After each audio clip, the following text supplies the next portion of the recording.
महोदय के कार्यक्रमों द्वारा आज टाटा सेंटर का उद्घाटन कर रहे हैं। इसमें सचिव सर, मुख्यमंत्री महोदय के प्रधान सचिव सर, प्रत्येक गांव की प्रत्येक पंचायत का एक नोडल पदाधिकारी, कि जिस तरह से आप निरंतर प्रयास कर रहे हैं, जरा मैं ये गाँव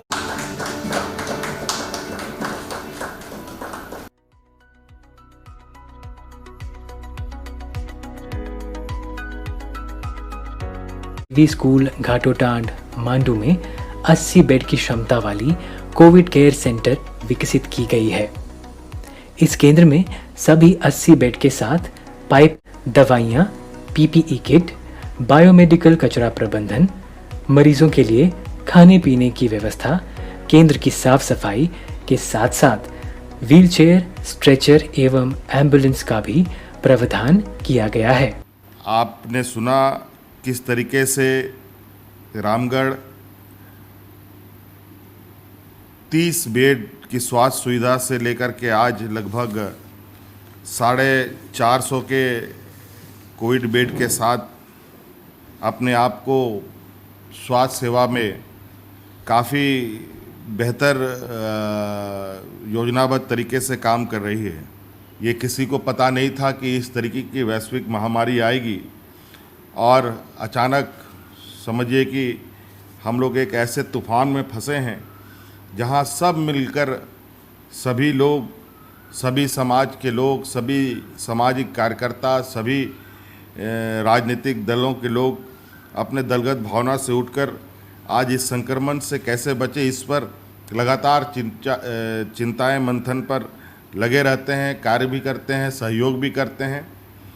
और आज इसी का फलाफल है कि आज हम लोग धीरे धीरे आप देख रहे होंगे, जो शुरुआती के दौर में जो एक अफरा तफरी थी, वो अफरा तफरी लगभग हम लोग बिल्कुल उसको कंट्रोल करने की स्थिति पर हैं। और अब चिंता हमारे ग्रामीण क्षेत्रों में है और हमारा ग्रामीण परिवेश आप सबको पता है कि झारखंड के लोग काफ़ी संकोची किस्म के हमारे समाज के लोग हैं। ग्रामीण क्षेत्र में बहुत सारे लोग अपने सामाजिक सांस्कृतिक व्यवस्था के माध्यम से ही अपना जीवन यापन करते हैं और ऐसे हालात में उनके साथ कई भ्रांतियाँ, कई अफवाहें भी उनके बीच जाती हैं, जिस पर कई चुनौतियों का हमें भी सामना करना पड़ता है। लेकिन बहुत खुशी की बात है, अभी हम लोगों ने वैक्सीनेशन शुरू किया है और जिससे हमें काफ़ी निराशा थी कि वैक्सीनेशन में मात्र 29-30 हज़ार लोगों ने रजिस्टर्ड कराया था। लेकिन आज बहुत खुशी की बात है कि ये इतनी तेज़ी से ये वैक्सीनेशन के कार्य में गति आई है, जिसका मैं बिल्कुल राज्यवासियों को काफ़ी शुक्रिया अदा करूंगा कि आज इन लोगों ने बड़ी आज इस वैक्सीन को लेकर उत्साह दिखाया है।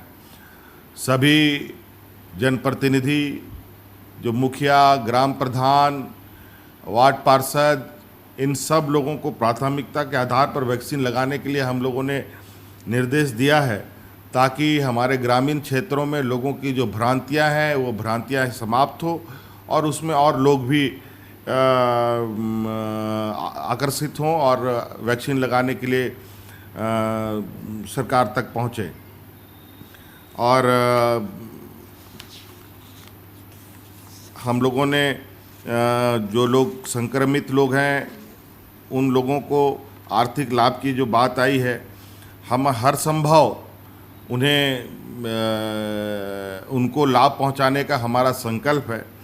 माननीय मंत्री जी ने बताया कि हम लोग आज लोगों के अंत्येष्टि के लिए हम लोगों ने जितनी भी जलावन की लकड़ियां हैं मुफ्त देने का हम लोगों ने निर्णय लिया है। किसी से 1 रुपया पैसा नहीं लिया जाएगा।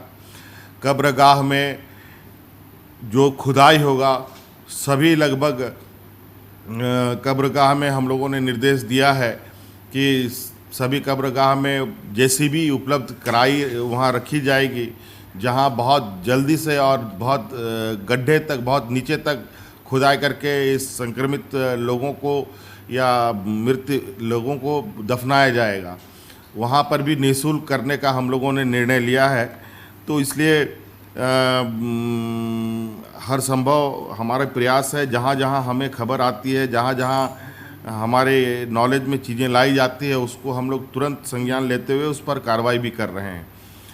और इसके अलावा लगभग हम लोगों ने 5 लाख कोविड किट हम लोगों ने वितरण करने का कार्यक्रम शुरू कर दिया है। और इसके लिए सभी जिलों को निर्देश भी दिया गया है और आंगनबाड़ी तक ऑक्सीमीटर और जो एक प्रिलिमिनरी मेडिसिन्स हैं उसको उपलब्ध कराने का हम लोगों ने कार्य प्रारंभ कर दिया है। और इसके अलावा जो हमारे ग्रामीण क्षेत्र में संक्रमित लोग हैं उनके लिए भी हम लोगों ने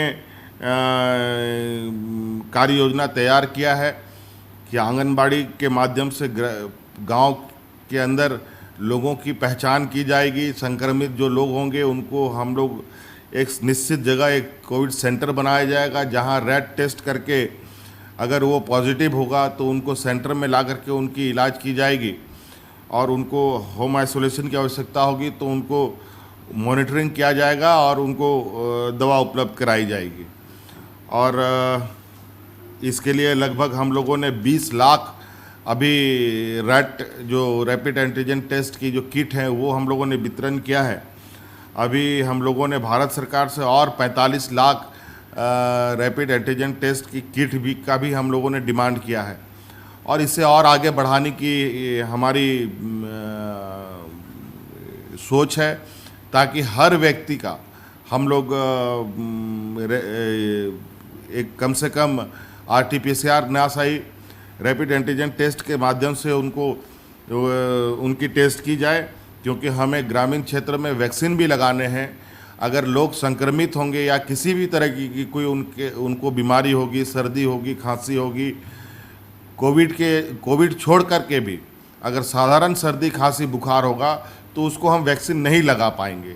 इसलिए हमें ज़रूरी है कि उन व्यक्तियों को स्वास्थ्य करना और उनको वैक्सीन लगाना। इसलिए ये हमारे लिए भी एक बहुत बड़ी चुनौती है और इसके लिए हम हर प्रयास कर रहे हैं कि लोगों को स्वास्थ्य करते हुए उनको वैक्सीन लगाया जाए। और हर ब्लॉक में हम लोग 2-2 एम्बुलेंस तैनात कर रहे हैं, जहां हम तुरंत जो सीरियस पेशेंट है और ऑक्सीजन युक्त वो सभी एम्बुलेंस होंगे, जहां इनको आवश्यकता अनुसार उसका उपयोग कर सकते हैं। और ऑक्सीजन बैंक की भी हम लोग तैयारी कर रहे हैं, जहां हर ज़िले में ऑक्सीजन का एक बड़ा खेप रखा जाएगा, जहां लोगों को ऑक्सीजन को लेकर के कोई दिक्कत दिक्कत का सामना करना पड़े। इसलिए अभी लगातार हर दिन हर घड़ी एक नया समस्या हमारे सामने आती है, फिर उस पर एक नए निर्णय के साथ हमें आगे बढ़ना पड़ता है। इसलिए आज कोई भी चीज़ें ये कहा जाए कि ये आप फुल एंड फाइनल तैयारी है, ये नहीं कहा जा सकता है। इसलिए आप लोगों का सुझाव हमारे लिए अत्यंत मील का पत्थर साबित होगा। आप लोग भी अपने इर्द गिर्द कुछ ऐसे आश्चर्य करने वाली चीज़ें आपको दिखती हों तो हमें निश्चित रूप से इसकी जानकारी उपलब्ध कराएं। अभी एक नया एक समस्या ब्लैक फंगस का भी आया हुआ है, जिसको लेकर हमारी चिंताएं बनी हुई है, क्योंकि ये आमतौर पर जो हमारी जानकारी में है जिसकी इम्यूनिटीज़ कम है और जो अभी कोविड जो संक्रमित होकर ठीक हो रहे हैं उन पर ज़्यादा ये घातक साबित हो रहा है। इसलिए इस विषय पर भी हमारी चिंताएं हैं और जगह जगह पर नज़र है। और अगर ऐसी चीज़ें कहीं हो रही हैं तो वहाँ के लोगों को भी सतर्क करें। प्रशासन को मैं ये कहना चाहूँगा कि आप इस ब्लैक फंगस पर भी नज़र रखें, ताकि हम लोग पहले से सतर्क हो जाएं और इस संक्रमण को आगे बढ़ने से रोका जा सके।